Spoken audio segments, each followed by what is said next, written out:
ត្រៀមខ្លួនរួចជាស្រេចហើយខ្ញុំមិនកំតាយសំដៅត្រើយនេះគោលដៅខាងមុខសម្រុងតួឆ្ងាយគោលដៅខាងមុខសម្រុងតួឆ្ងាយ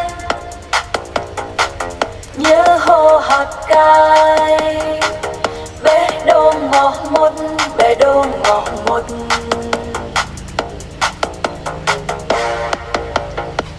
ក្នុងចិត្តមិនគិតនៅឲ្យច្រើន